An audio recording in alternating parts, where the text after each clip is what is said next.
मित्रों, लक्ष्मी नारायण भगवान जी की बहुत सी कहानियां आपने सुनी होंगी, परंतु आज हम आपको एक ऐसी सच्ची घटना के बारे में बताने जा रहे हैं। कैसे माता लक्ष्मी एक माली के घर नौकरानी बनकर रही। नमस्कार मित्रों, Mukku TV Hindi story channel में आप सभी का स्वागत है। चलिए कहानी को शुरू करते हैं। एक बार भगवान विष्णु जी शेषनाग पर बैठे बैठे बोर हो रहे थे और उन्होंने धरती पर घूमने का विचार मन में किया। वैसे भी कई साल बीत गए थे धरती पर आए और वह अपनी यात्रा की तैयारी में लग गए। स्वामी को तैयार होता देखकर माता लक्ष्मी ने पूछा, आज सुबह सुबह कहाँ जाने की तैयारी हो रही है। विष्णु जी ने कहा, हे लक्ष्मी, मैं धरती लोक पर घूमने जा रहा हूँ। जो कुछ सोचकर लक्ष्मी माता ने कहा, हे देव, क्या मैं आपके साथ चल सकती हूँ। भगवान विष्णु ने 2 पल सोचा और फिर कहा, एक शर्त पर आप मेरे साथ चल सकती हैं। आप धरती पर पहुंचकर उत्तर दिशा की ओर बिल्कुल मत देखिएगा। इसके साथ ही माता लक्ष्मी ने हुंकारी भरते हुए कहा, जैसा आप बोले प्रभु। और सुबह सुबह माता लक्ष्मी और भगवान विष्णु धरती पर पहुंच गए। अभी सूर्य देवता निकल रहे थे। रात बरसात होकर हटी ही थी। चारों ओर बहुत ही हरियाली थी। उस समय चारों ओर बहुत शांति थी और धरती बहुत ही सुंदर लग रही थी। माता लक्ष्मी धरती को मंत्रमुग्ध होकर देख रही थी और भूल गई कि पति को क्या वचन देकर आई हैं। चारों ओर देखती हुई कब वह उत्तर दिशा की ओर चली गई उन्हें पता ही नहीं चला।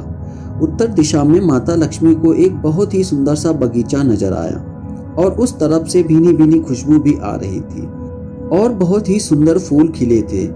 यह एक फूलों का खेत था।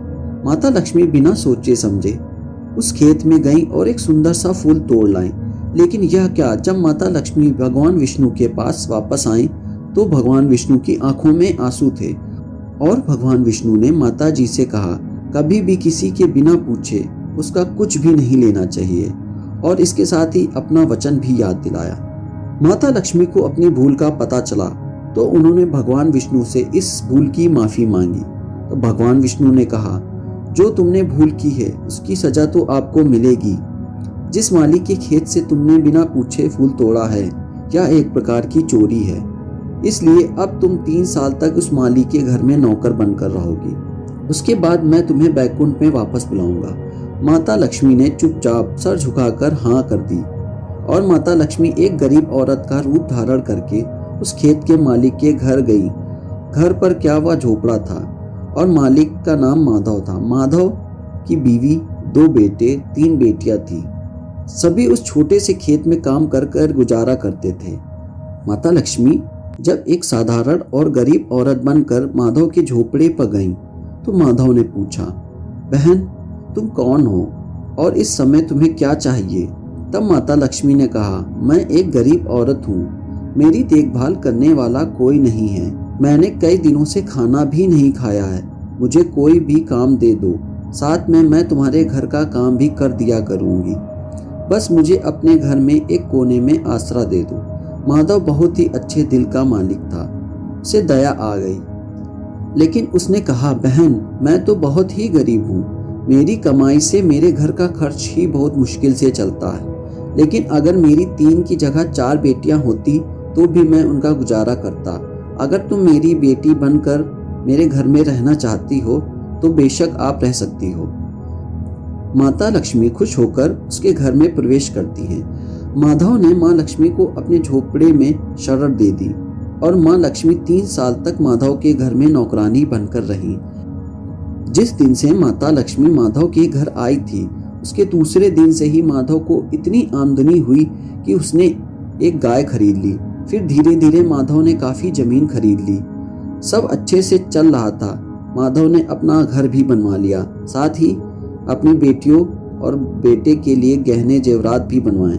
माधव हमेशा सोचता था कि मुझे यह सब इस महिला के आने के बाद मिला है। इस बेटी के रूप में मेरी किस्मत आ गई। और माता लक्ष्मी 2-3 साल वहां आराम से रही। लेकिन माँ लक्ष्मी जब भी घर में और खेत में काम करती रहती थी। एक दिन माधव जब अपने खेतों में काम करके घर लौट रहा था, तब उसने देखा उसके द्वार पर एक देवी स्वरूप गहने से लदी औरत खड़ी है। ध्यान से देखने पर पहचान गया, यह तो मेरी मुंह बोली बेटी है। और पहचाना, अरे ये तो माँ लक्ष्मी है।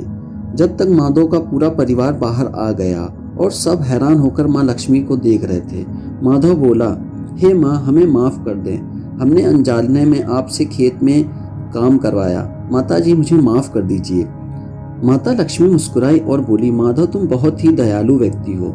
तुमने मुझे अपनी बेटी की तरह रखा, अपने परिवार की सदस्यता की तरह से। इसके बदले में मैं तुम्हें वरदान देती हूँ, तुम्हारे पास कभी भी खुशियों की कमी नहीं होगी, ना ही कभी धन कम होगा।